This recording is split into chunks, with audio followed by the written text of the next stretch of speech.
कि मैं प्रधानमंत्री जी की तस्वीर अपने होर्डिंग में नहीं लगाऊं, आज वही लोग प्रधानमंत्री जी के होर्डिंग पोस्टर से गायब हैं।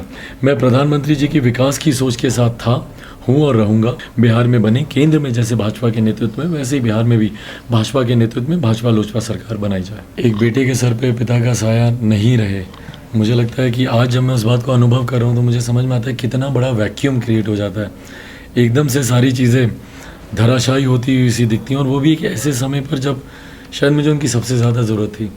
पहली बार कोई एक ऐसा चुनाव जब पापा मेरे साथ नहीं है, तो डेफिनेटली उनकी कमी ज़रूर महसूस होती है, पर तैयार भी वही करके गए थे। इतना फोर साइटेडनेस थी उनमें, और लोग कहते भी हैं मौसम वैज्ञानिक, उनमें ये था जिस तरीके से पिछले कुछ सालों में उन्होंने मुझे तैयार किया, पिछले कुछ समय से इस चुनाव के लिए उन्होंने मुझे तैयार किया। और आज भी मुझे इस बात का एहसास होता है कि from somewhere he continues to give me the strength. तो इसीलिए उन्हीं की दी हुई शक्ति है, उन्हीं की दी हुई हिम्मत है कि आज इतनी मजबूती से मुकाबला कर रहा हूँ, रणभूमि में रोज़ उतरता हूँ, मजबूती से लड़ता हूँ। और पापा की जो अंतिम इच्छा है, उनका जो अंतिम सपना था बिहार फर्स्ट बिहारी फर्स्ट को लागू करवाना, सरकार बनाकर उस दिशा में काम कर रहा हूँ, उनके सपने को पूरा करूँ, बस यही अब मेरा लक्ष्य है। देखिए, बिहार फर्स्ट बिहारी फर्स्ट बिहारी अस्मिता की लड़ाई है ये। बिहार को पहले पायदान पर लेकर जाने का संघर्ष है। पिछले 73 सालों में आज़ादी के, जहाँ एक तरफ दिल्ली बम्बई सारे चमचमाते शहर बने, तो वहीं हमारा प्रदेश पिछड़ता गया। आज भी अगर आप विकास के मापदंड पर देखें तो हमारा प्रदेश सबसे आखिरी पायदान पर आकर खड़ा होता है।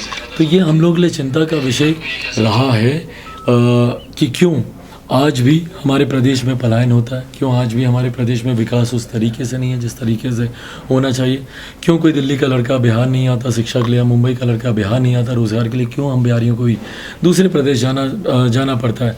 तो ये सारी चीज़ें मेरे लिए एक मैटर ऑफ कंसर्न रहा। दिल्ली में रहा हूँ, बम्बई में मैंने काम किया, मैंने देखा है किस तरीके से बिहारियों को वहाँ पर अपमानित किया जाता है, बिहारी शब्द तक को गाली बना दिया गया था।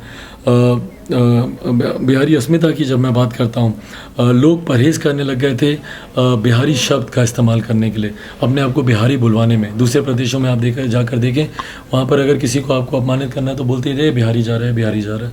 तो ये बिहारी अस्मिता की जो मेरी लड़ाई थी, मैं चाहता था कि हर बिहारी गर्व से बोले कि मैं बिहारी हूँ। कोई पंजाब का हो, उसको कोई दिक्कत नहीं होती कहने में कि मैं पंजाबी हूँ। महाराष्ट्र के लोग गर्व से कहते हैं मैं मराठी हूँ। तो क्यों हम बिहार के लोगों में ही ये इन्फीरियरिटी कॉन्फ्लेक्स आया कि भैया हम बिहारी हैं, हम कैसे बोलें कि हम बिहारी हैं। तभी मैंने सोशल मीडिया प्लेटफॉर्म्स पर भी आप देखें, हर एक जगह मैंने अपने नाम के आगे बिहारी शब्द को मैंने जोड़ा, युवा बिहारी मैं अपने आप को कहलवाता हूँ। और तभी जहाँ बिहार को फर्स्ट बनाने का मेरा लक्ष्य है, वहीं बिहारियों को भी फर्स्ट बनाने का, तभी बिहार फर्स्ट बिहारी फर्स्ट। और इसमें शायद ही मेरे इस विजन डॉक्यूमेंट को अगर आप पढ़ेंगे, शायद ही बिहार से जुड़ी हुई कोई ऐसी समस्या हो जिसका इसमें समाधान नहीं हो। रोज़गार, जॉब अपॉर्चुनिटीज़ आप कैसे क्रिएट कर सकते हैं, उसको मैंने विस्तार से मैंने बताया। इंफ्रास्ट्रक्चर बिहार का कैसे बेहतर हो सकता है, पलायन कैसे रोका जा सकता है, एजुकेशनल फैसिलिटीज़ को कैसे बेटर किया जा सकता है, हेल्थ फैसिलिटीज़ को, बुज़ुर्ग को हम लोग को देखते हैं दिल्ली में एम्स के सामने दिनों दिन तक लाइन लगा कर खड़े रहते हैं। तो ये तमाम विषय हैं, मल्टी डायरेक्शनल अप्रोच है। और मुझे लगता है कि बिहार को अगर विकसित बनाना है तो इन तमाम दिशाओं में हम लोगों को काम करने की ज़रूरत होगी। पर कैपिटा इनकम यहाँ पर प्रति व्यक्ति आय हम लोग को बढ़ाने की ज़रूरत है। ये तमाम चीज़ें कैसे इंप्लीमेंट की जा सकती हैं, पूरा रोड मैप मैंने Bihar first Bihari first vision document में दिया। देखिए, मैं जहाँ जहाँ पे भी जा रहा हूँ, और अगर आपने मेरी रैलीज़ देखी हो या मेरे रोड शोज़ देखे हों, या अगर नहीं देखे हों तो ट्विटर पे मैं उनके वीडियोज़ अपलोड करता हूँ। जो एक अपार जन सैलाब और जो उत्साह मुझे लोगों में देखने को मिल रहा है, अनप्रेसिडेंटेड है। मैंने इससे पहले किसी भी बिहार विधानसभा चुनाव में, पापा के साथ लंबे समय से मैं बिहार विधानसभा के चुनाव में सक्रिय रहा हूँ। मेरा खुद का 2015 का बिहार विधानसभा का सक्रिय अनुभव रहा है। मैंने कभी भी इस तरीके का उत्साह या बदलने को लेकर, बदलाव को लेकर वो संकल्प लोगों में मैंने इससे पहले कभी नहीं देखा। ये उत्साह मेरा विश्वास दिलाता है। जनता के प्रति जो मौजूदा मुख्यमंत्री को लेकर एक आक्रोश है, ये मेरा विश्वास बढ़ाता है कि जनता बदलाव चाह रही है। और लोक जनशक्ति पार्टी चिराग पासवान एक मजबूत विकल्प के तौर पर, बिहार फर्स्ट बिहारी फर्स्ट एक मजबूत विकल्प के तौर पर सामने आया। और मेरा विश्वास है कि जनता का अपार समर्थन हम लोग को मिले। ये मेरी नाराज़गी नहीं है, जनता की नाराज़गी है। और मैं चाहूँगा कि आप लोग रैंडम सर्वेस करें, रैंडमली आप जनता के बीच जाएँ और पूछें क्या वो खुश हैं 15 साल के कार्यकाल से मुख्यमंत्री के। कोई एक व्यक्ति बता दे कि वो खुश है, वो संतुष्ट है। जिस तरीके से बिहार बदहाली की कगार पर आकर खड़ा हो गया कि भैया मुख्यमंत्री के रहते बिहार का विकास नहीं हो सकता।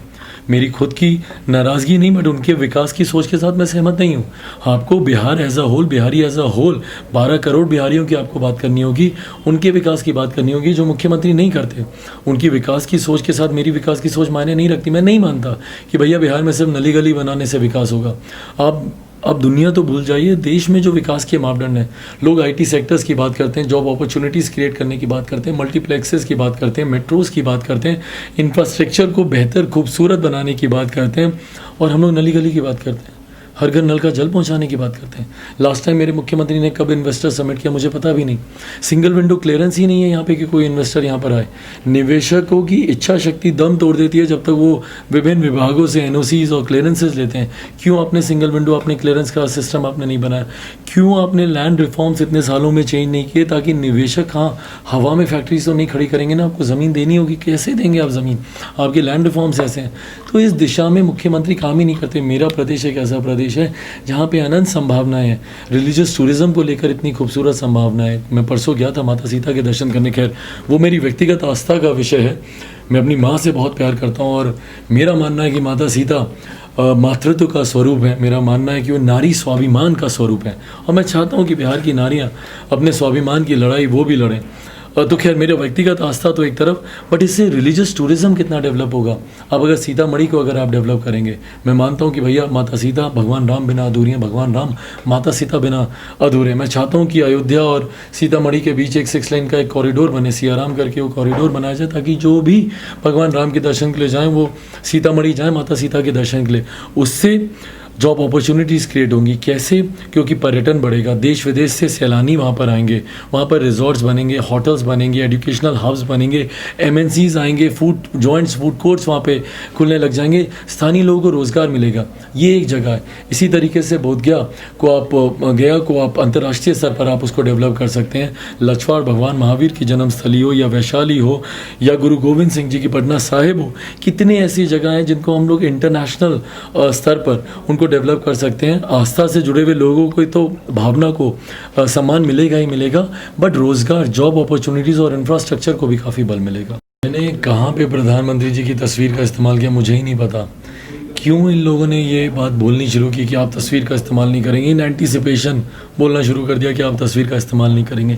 मैंने कहा मेरी प्रचार प्रसार की सामग्री, होर्डिंग, पोस्टर मैंने कहीं तो दिखाई जहाँ मैंने प्रधानमंत्री जी की तस्वीर का मैंने इस्तेमाल किया हो। हाँ, मेरे उनसे जो व्यक्तिगत संबंध है वो है, मुझे उसे प्रचारित करने की ज़रूरत नहीं है। बट कल तक जो लोग इस बात को लेकर परेशान थे कि मैं प्रधानमंत्री जी की तस्वीर अपने होर्डिंग में नहीं लगाऊँ, आज वही लोग प्रधानमंत्री जी के होर्डिंग पोस्टर से गायब हैं। तो चिंता उन्हें ज़्यादा करने की ज़रूरत है।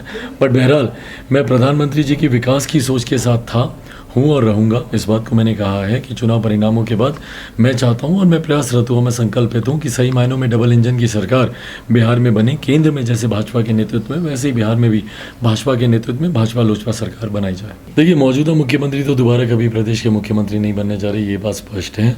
मौजूदा मुख्यमंत्री की संख्या भी इतनी नहीं आएगी कि वो मिलकर सरकार बनाए। अंतोगत्वा लोक जनशक्ति पार्टी, देखिए जनता दल यूनाइटेड की बहुत ज़्यादा सीटों पर हम लोग चुनाव लड़ रहे हैं। जितनी सीटों पर वो लड़ रहे हैं उससे बहुत ज़्यादा सीटों पर हम लोग चुनाव लड़ रहे हैं। यकीनन हम लोग का स्ट्राइक रेट भी बेहतर रहेगा और हम लोग की सीट्स भी ज़्यादा आएंगी। और यही बात मेरा विश्वास दिलाती है कि जब जनता दल यूनाइटेड और भाजपा मिलकर सरकार नहीं बना पाएंगे, वो आंकड़े पूरे नहीं हो पाएंगे, तो डेफिनेटली यस, लोक जनशक्ति पार्टी के समर्थन से हम लोग सरकार